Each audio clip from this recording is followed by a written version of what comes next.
Welcome to the latest in our series of TopMedTalks 2.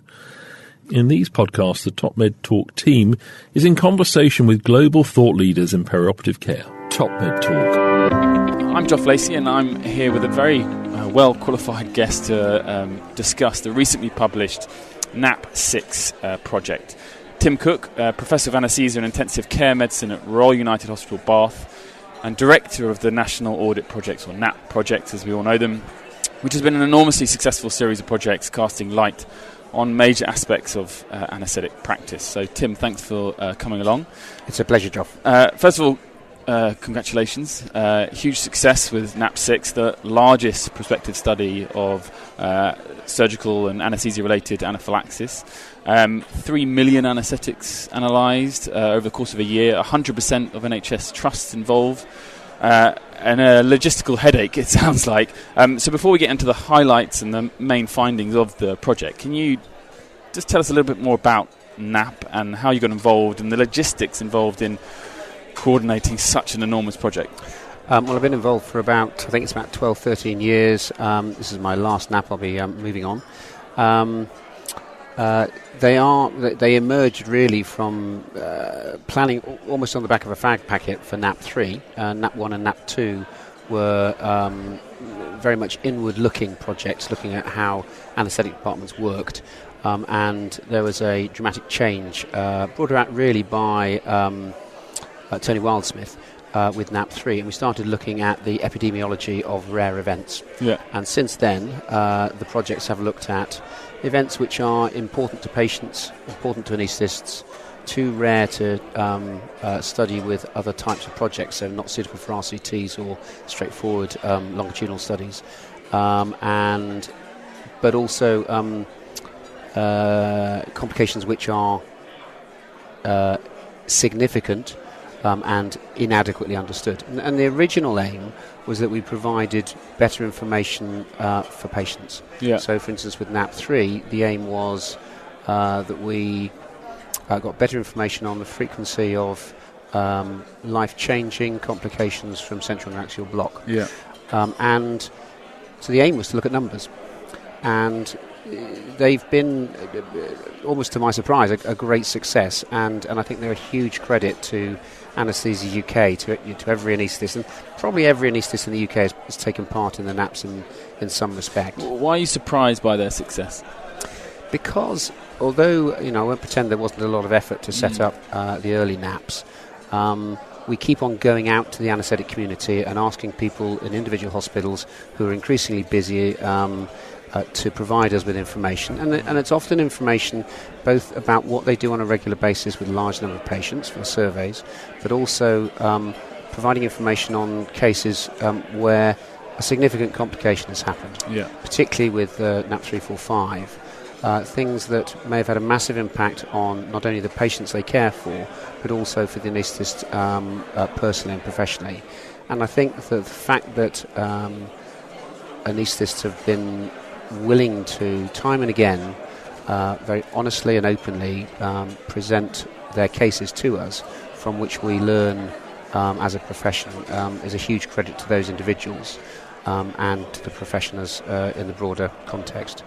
And I think, although there's lots of focus on the numbers that come out of NAPs, I've always felt that the themes that emerge, so if you at their simplest, they're a collection of case reports. Yeah. So we've got 84 case reports of major complications of neuraxial block. In NAP3, we've got 180 complications of airway management, life-changing complications. In NAP4, we've got 150 cases of awareness. In NAP5 and in NAP6, we've got about 300 cases of life-threatening anaphylaxis. So at their simplest and their worst, they're a collection of case reports. But when we put those large numbers together, we're able to extract themes.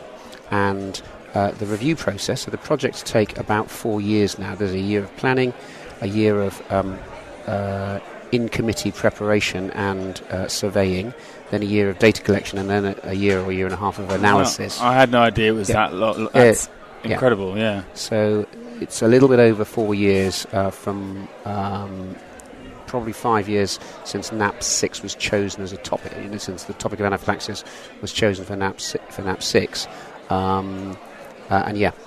And I suppose if you agree, that part of the enthusiasm of the anaesthetic community in ensuring that this data is collected is because they are topics, they are questions that everyone wants to know about. It's for the anaesthetists who know, well, I can't really give that information to my patients, so I don't really know about that, and therefore that's why I'm willing. So it's the selection of the topics that are as important as anything, really. Yep, and we're in the process of deciding what NAP 7 will be.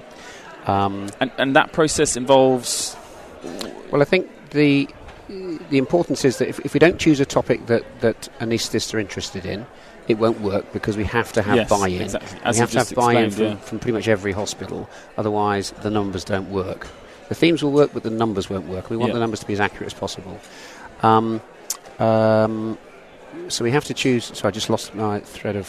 selecting the topics. Okay. Yeah. So in the first instance, NAP 3 was chosen because Tony Wildsmith was particularly passionate about central reaction block and complications. That was a success, and NAP 4 was chosen almost by serendipity. There was Elaine Bromley's death and the death of Gordon Ewing, which were prominent cases, and there was a conversation between the different Airway Society and the college, which meant that airway management was chosen for NAP 4.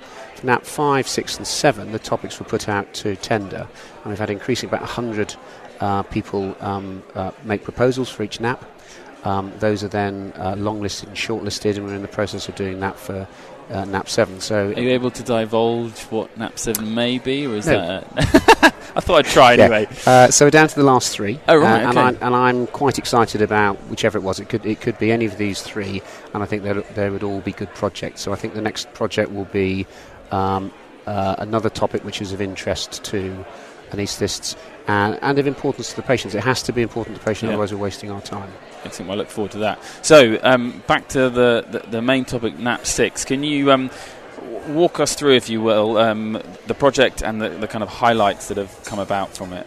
So each NAP has its own unique flavour. The flavour with NAP 6, the sort of I guess the new thing with it, was that we were very much cooperating with. So NAP 6 studied life-threatening perioperative anaphylaxis, and there was a very significant cooperation with clinical immunologists and allergists, which was new for us. So from the planning perspective all the way through, both specialties, or all three specialties, were involved. And that's new. Although we collaborated quite a lot with neurologists with NAP 3, and we collaborated with psychologists in NAP 5, this was new. And we've tried to take the whole allergy process from preoperative assessment, the perioperative period, referral and investigation, and then follow-up and communication and getting back to the patient. The data collection, the analysis and our recommendations follow that whole process. So there are recommendations that are relevant to anaesthetists and relevant to allergists and clinical immunologists. Yeah. Importantly, we've always strived with our recommendations to stratify them. So we have national recommendations, institutional recommendations, and individual personal recommendations.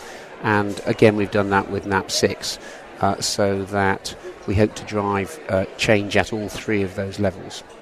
And so, what were the findings? What did you maybe what were the surprises for you, and then the kind of the rest of the results? Perhaps I'll start with the numbers. The numbers are pretty straightforward. So previously, many reports. So there are 5 grades of anaphylaxis in terms of its severity or hypersensitivity. So grade 1 and grade 2, most anaesthetists would think as minor events, with grade 3, 4 and 5 being life-threatening complications. We only looked at grade 3, 4 and 5, and 5 is fatality. And most previous studies have reckoned there are about 1 in 10 to 1 in 20,000 cases of any grade anaphylaxis.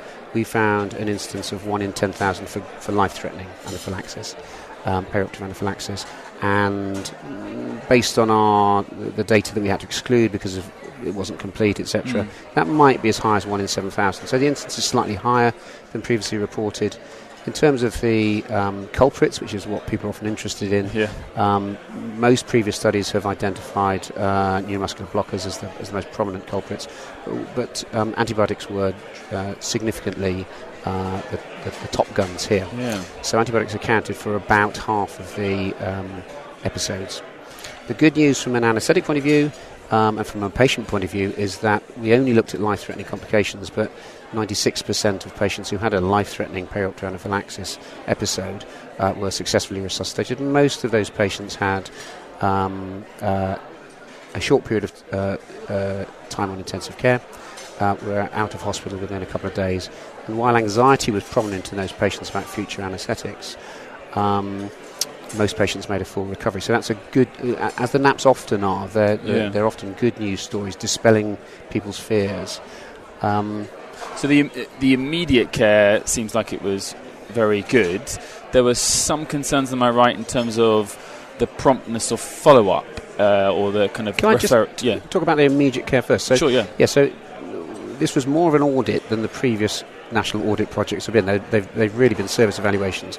But we did sort of tag or benchmark quality of care against various published guidelines for this. And immediate care, as you say, was very good. And so in most cases, there was compliance with what we expected in terms of good care, well above 90% for the 260 cases we looked at in detail. The one area which was down at about 50% was early or appropriate CPR. Right. And one of the controversial areas that we discussed was at what point should CPR be started when there's hypotension. So if the patient's awake, in most circumstances, the definition of cardiac arrest is pulselessness and absence of signs of life. You start CPR. More than 90% of cases of perioperative anaphylaxis occur when the patient's unconscious and therefore will be displaying no signs of life. And about 70% of patients, so all patients had a hypotension, about 70% of patients had blood pressures below 60 or below 50. But only about less than 10% of those patients got CPR. So we took expert advice and we felt that CPR should probably be starting in those patients if the blood pressure is below 50. It's controversial. Yeah, so they have a pulse, they have a blood pressure. Well, they probably don't have a pulse.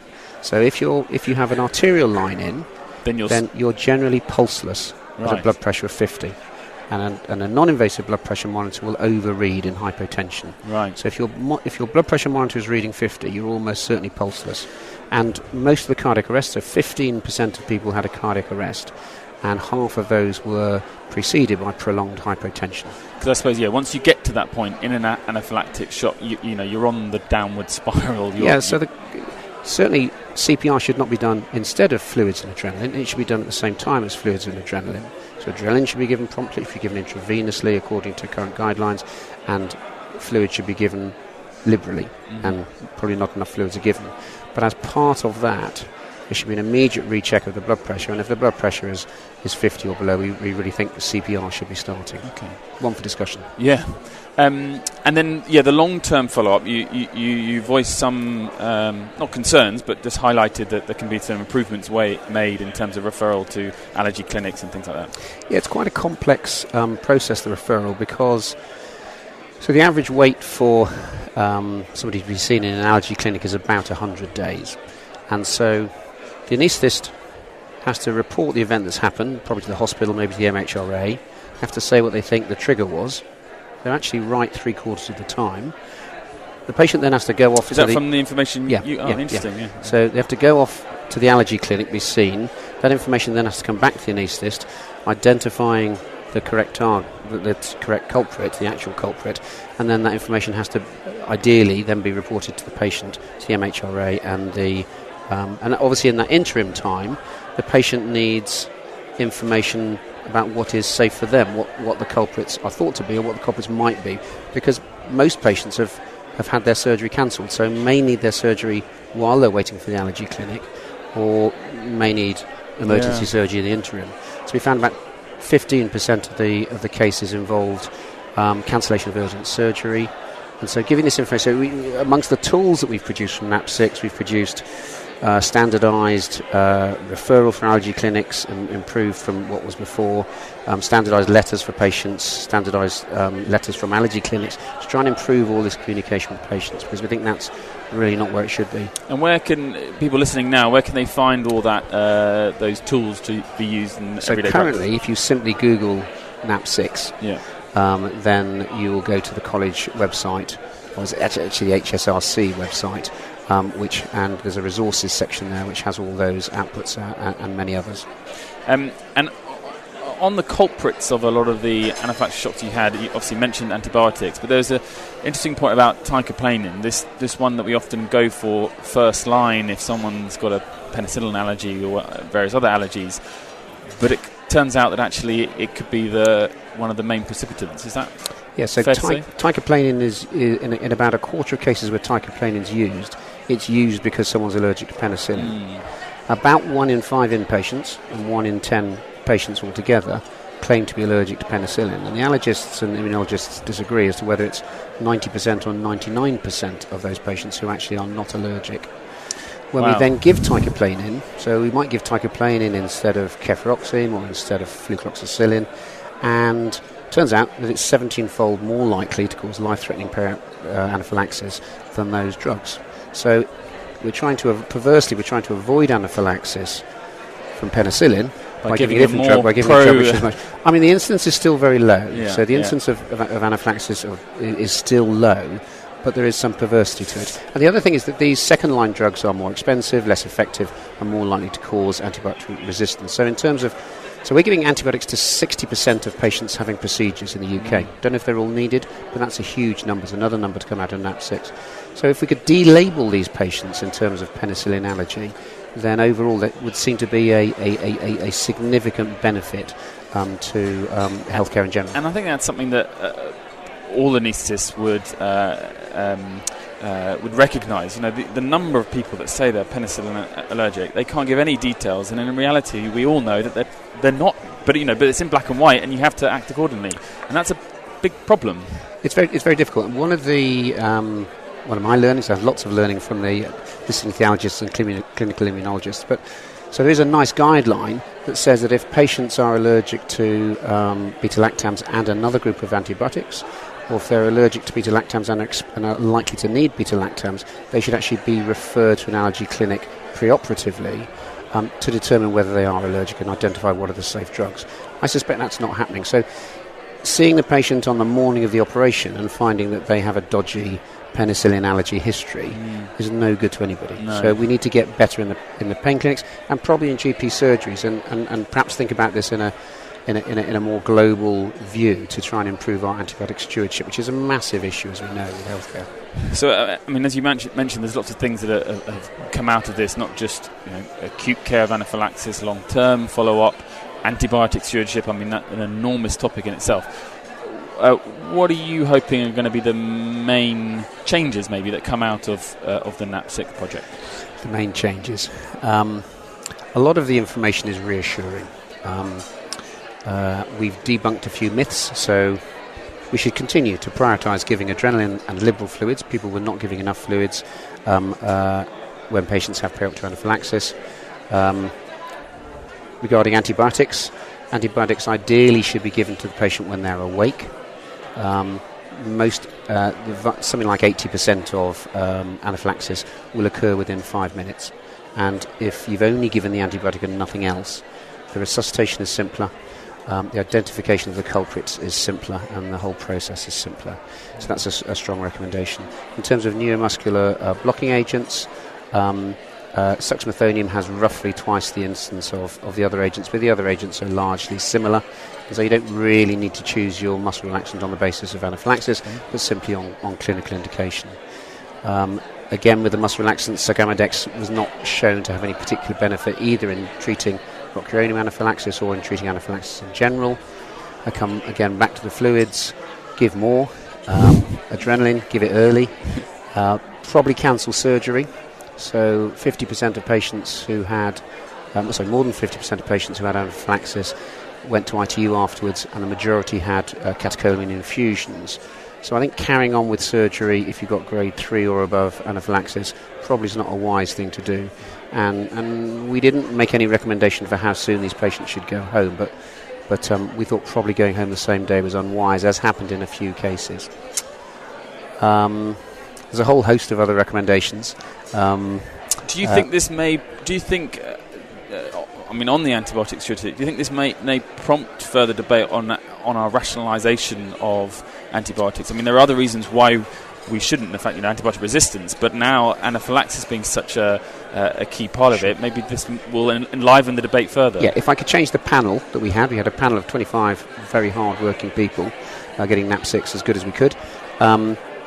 I wish we'd had a microbiologist on it. So a lot of the very interesting information, so there are going to be 5 papers in the BJA, 1 in clinical experimental allergy, and about the various aspects, and 2 of them about what we do as anaesthetists, our activity levels and the drugs we use. And the fact we use antibiotics for 60% of procedures, that's including every procedure. If you're doing endoscopy or epidurals for labour, those are amongst those cases we looked at. 60% of those get an antibiotic. Do we really need that?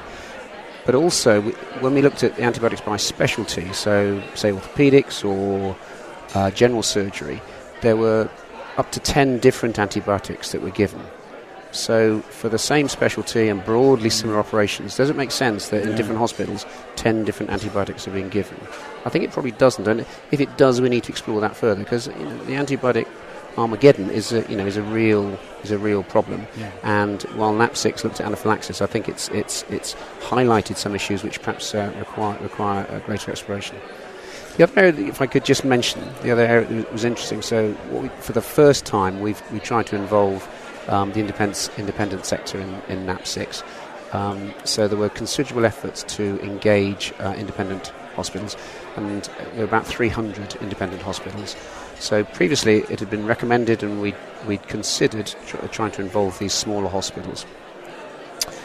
We thought that particularly for anaphylaxis, so anaphylaxis can affect any patient having any operation, and particularly if they're having antibiotics, as many patients in a private hospital will, or muscle relaxants ditto. So unpredictable. And so we tried to engage the independent hospital. Unfortunately, engagement was poor. So in contrast to the NHS, where there are 100% of hospitals engaged, the engagement was between 10 and 13%, depending on which way you measure it. And what it means is that we can't characterise what's going on in private hospitals. In some hospitals, more than half of the patients are NHS funded, and of course, whatever the funding, every patient in those hospitals matter. But it means that for perioperative anaphylaxis and for other critical events, so if you have an anaphylactic reaction in a private hospital, a small hospital, there's probably not an anaesthetic department. There may not be SOPs. There may not be another anaesthetist who can help you next door. If there is another one, he might be your competitor rather than your mate. I believe, so I'm told. The team there may be less experienced with dealing with the really sick patients. There's unlikely to be an intensive care. So 75% of patients are going to intensive care. Only 20% of private hospitals have an intensive care. They're going to need an adrenaline infusion. They may need vasopressin. They may need glucagon.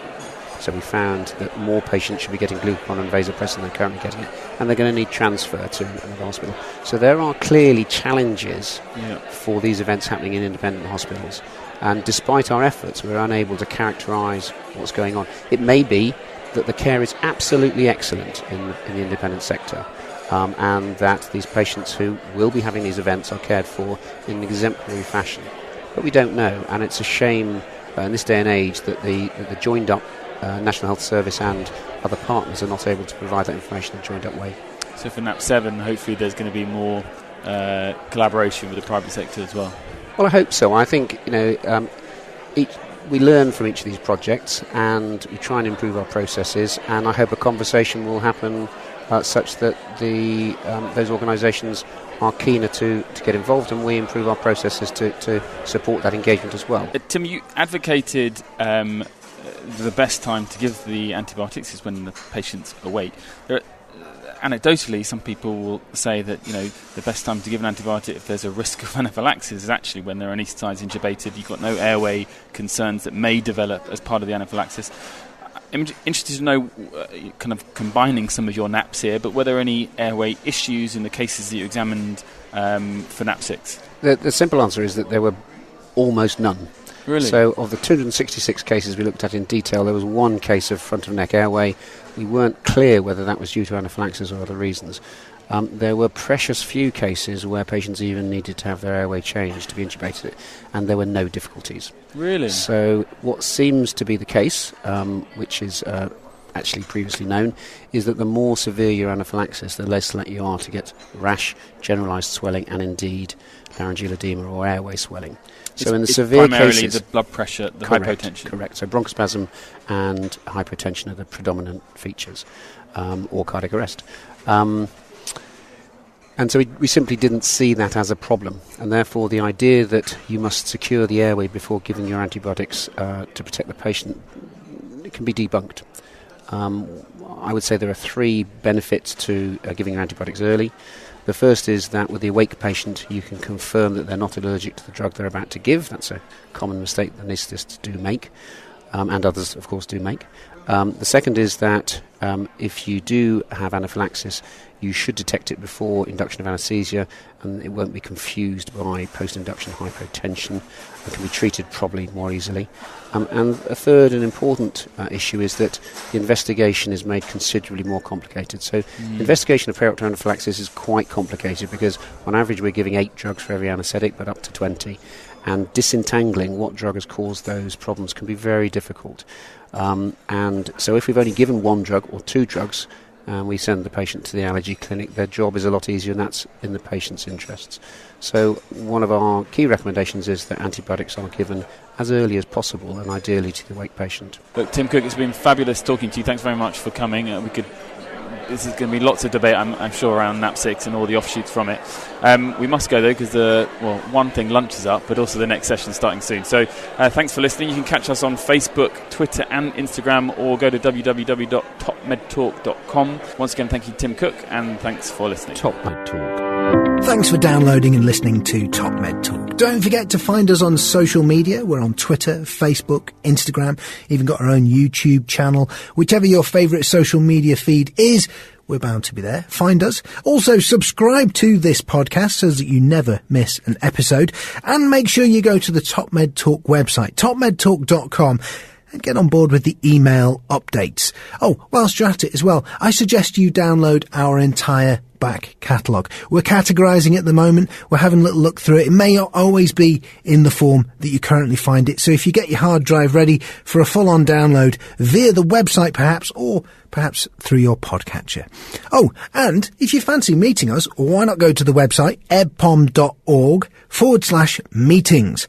Our next big event is EBPOM USA, the Dallas Masters Course, a perioperative care practicum. Have a look for details of that and some of the other meetings coming up across the next year. ebpom.org/meetings.